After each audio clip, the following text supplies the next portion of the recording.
22 अप्रैल को पहलगांव में आतंकी हमला हुआ। 24 अप्रैल को प्रधानमंत्री मोदी ने कल्पना से परे एक्शन की बात कही थी और उसके बाद से पाकिस्तान में एटम बम वाली कमेंट्री शुरू हो गई थी। पाकिस्तानी नेता, पाकिस्तानी सेना, हर कोई बस एटम बम यही चिल्ला रहा था। लेकिन एटम बम का सच कोई किसी को नहीं बता रहा। पाकिस्तान एटम बम की धमकी देता जरूर है, लेकिन धमाका नहीं कर सकता, क्योंकि 14 साल पहले ही पाकिस्तान के एटम बम सीज हो चुके हैं।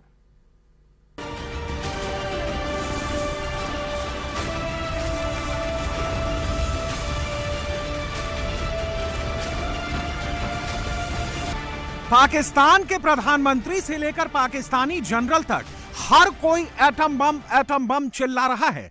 भारत पर परमाणु हमले की धमकी दे रहा है, जैसे एटम बम नहीं बंदूक की गोली हो, जब चाहे तब फायर कर देंगे।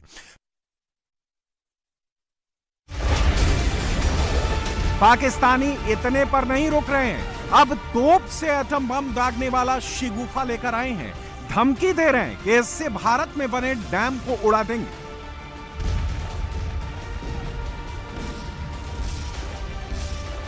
दावा तो यहां तक किया जा रहा है कि एलओसी पर इनकी तैनाती कर दी गई है, वो भी एक दो नहीं, पूरी 236 तोपों की। पाकिस्तानी इस तोप का नाम SH-15 बता रहे हैं। दरअसल पाकिस्तान के हिंदुस्तान से बचने का एक ही तरीका है, एक ही रास्ता है, वो है एटम बम।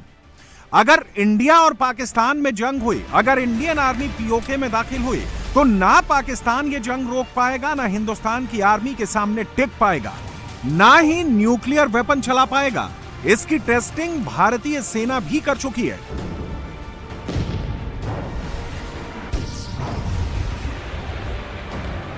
पाकिस्तान के न्यूज चैनलों में चल रहा है कि भारत का फाइटर जेट राफेल बॉर्डर तक आ गया है, एलओसी के पास पीओके तक पहुंचने वाला है, राफेल बम गिराने वाला है, हमला होने वाला है।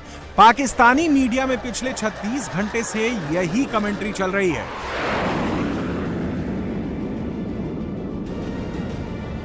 अगर पाकिस्तान ने एलओसी पर एटम बम वाली तोपें तैनात कर रखी हैं, तो वो कहां हैं? जंग अगर समंदर से लड़ी गई तो किसका पलड़ा भारी पड़ेगा? कौन समंदर की लड़ाई जीतेगा? इसकी टेस्टिंग भी हो गई है, इंडियन नेवी इसमें भी पास हो गई है।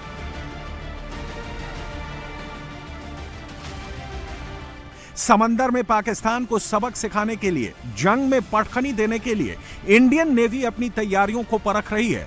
टारगेट को 100% एक्यूरेसी के साथ तबाह करने की एक्सरसाइज कर रही है।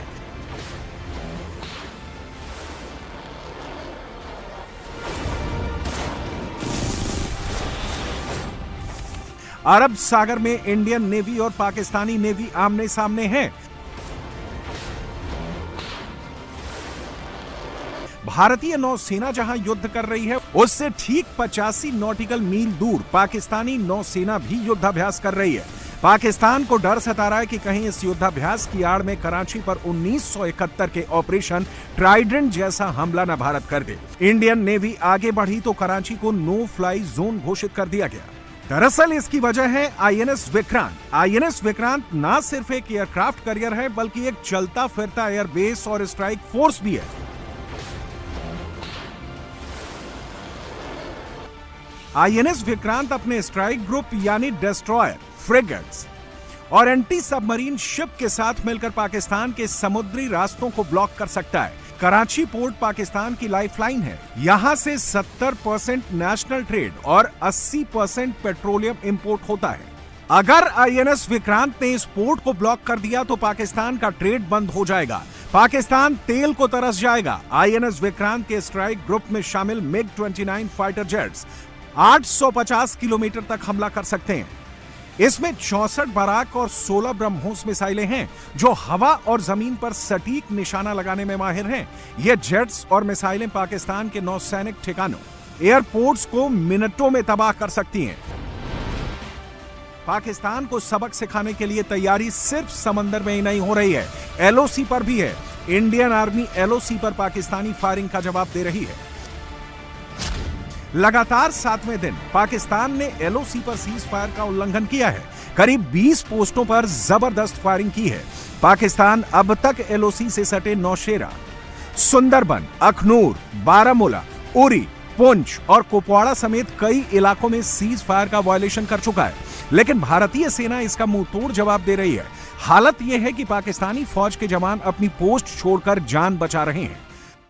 पाकिस्तान में पैनिक हर लेवल पर मचा है और इंडियन एयरफोर्स का खौफ इतना है कि जब राफेल का खतरा बढ़ा तो पाकिस्तान ने अपने F-16 लड़ाकू विमान हटा लिए। पाकिस्तान ने अपने सभी F-16 फाइटर जेट को सरगोधा से 1200 किलोमीटर दूर पासनी एयरफील्ड में शिफ्ट कर दिया है।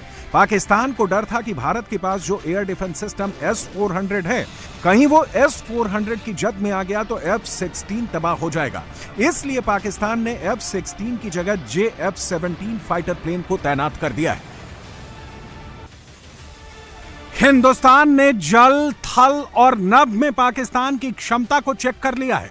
पाकिस्तान की क्या क्षमता है, पाकिस्तान का रिस्पॉन्स टाइम क्या है, जंग में कितनी देर तक पाकिस्तानी फौज टिक पाएगी, इंडियन आर्मी ने सब कुछ पता लगा लिया है। पाकिस्तान को कीमत कम देनी पड़ेगी और भारत को ज्यादा देनी पड़ेगी। भारत ये ना समझे कि वो पाकिस्तान का अकेला नुकसान कर सकता है।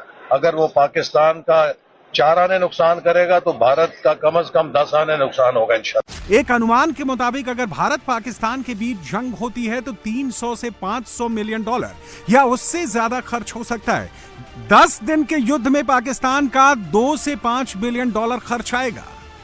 युद्ध अगर 30 से 60 दिन चला तो 10 से 20 बिलियन डॉलर खर्च हो जाएगा।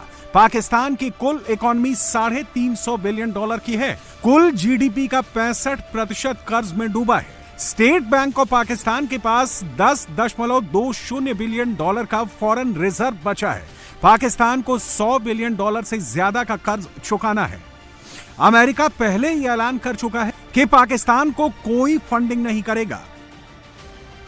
यह बात पाकिस्तान भी जानता है कि वो ना तो इंडियन आर्मी के सामने टिक सकता है और ना ही नेवी से समंदर में लड़ सकता है और ना ही आसमान से इंडियन एयरफोर्स का सामना कर सकता है। इसलिए पाकिस्तान में सुबह से लेकर शाम तक राजनेता से लेकर फौज के हुक्मरान तक सिर्फ न्यूक्लियर चिल्ला रहे हैं। लेकिन शायद पाकिस्तान के हुक्मरानों को यह नहीं पता कि भारत के पास पाकिस्तान से ज्यादा घातक परमाणु बम हैं।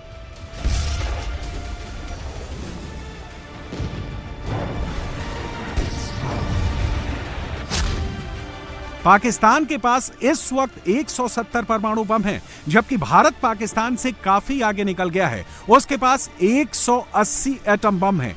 भारत के पास न्यूट्रॉन, फिजन और थर्मोन्यूक्लियर बम हैं, जो 1.5 किलोमीटर से लेकर 10 किलोमीटर तक के एरिया को तबाह कर सकते हैं। यानी अगर एटॉमिक वॉर शुरू हुआ तो पाकिस्तान का लाहौर, इस्लामाबाद, कराची, फैसलाबाद, रावलपिंडी, हैदराबाद, गुजरांवाला, मुल्तान, पेशावर और क्वेटा सब साफ हो जाएगा। जबकि पाकिस्तान के पास फिजन और न्यूक्लियर टैक्टिकल बम है, जो 0.8 किलोमीटर से 7 किलोमीटर तक के इलाके पर असर डाल सकते हैं। यानी भारत को नुकसान होगा तो लिमिटेड एरिया में। पाकिस्तान एटम बम वाला जो हल्ला मचा रहा है वो दिखावे वाला है। पाकिस्तानी आर्मी के मुखिया मुनीर से लेकर पाकिस्तानी प्रधानमंत्री शहबाज शरीफ तक सब जानते हैं कि इंडियन आर्मी ने एक बार पीओके पर कब्जा जमा लिया, तिरंगा फहरा दिया, तो पाकिस्तान सिंगल न्यूक्लियर बम नहीं चला पाएगा। क्योंकि जैसे ही पाकिस्तान न्यूक्लियर हमले की सोचेगा, अमेरिका उसे जब्त कर लेगा। और अमेरिका ये प्लान 24 साल पहले ही बना चुका है। अमेरिका के इस सीक्रेट प्लान का नाम है secret snatch and grab. America ने इसकी तैयारी 9/11 हमलों के बाद से ही कर ली थी। उस वक्त अमेरिका को डर था कि पाकिस्तान के बम आतंकियों के हाथ लग सकते हैं। 2011 में उसामा बिन लादेन को पाकिस्तान में मारने के बाद यह चिंता और बढ़ गई।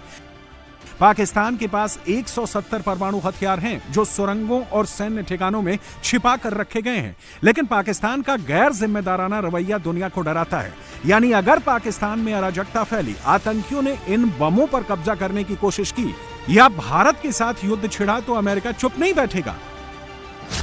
स्नैच एंड ग्रैब प्लान के मुताबिक अगर अमेरिकी राष्ट्रपति को लगता है कि पाकिस्तान के परमाणु हथियार उनके देश के हितों के लिए खतरा है, तो वो इस प्लान को एक्टिव कर देंगे। माना जा रहा है कि तब अमेरिकी स्पेशल फोर्स जैसे डेल्टा फोर्स या नेवी सील्स तेजी से पाकिस्तान में घुसेगी और इन परमाणु बमों को गलत हाथों में पड़ने से बचाने के लिए इसे जब्त कर लेगी।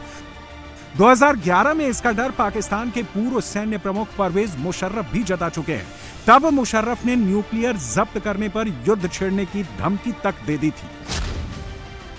ऐसा नहीं है कि अमेरिका को सिर्फ भारत की चिंता है। दरअसल पिछले साल एक रिपोर्ट भी आई थी। इसमें बताया गया था कि पाकिस्तान लंबी दूरी की बैलिस्टिक मिसाइल बना रहा है, जिससे उसकी पहुंच दक्षिण एशिया में भी आगे तक हो जाएगी, यानी सीधे अमेरिका को खतरा। ऐसे में अमेरिका कभी नहीं चाहेगा कि पाकिस्तान इस तरह की क्षमता हासिल करे और जो परमाणु हथियार उसके पास हैं वो आतंकियों के हाथ लगे।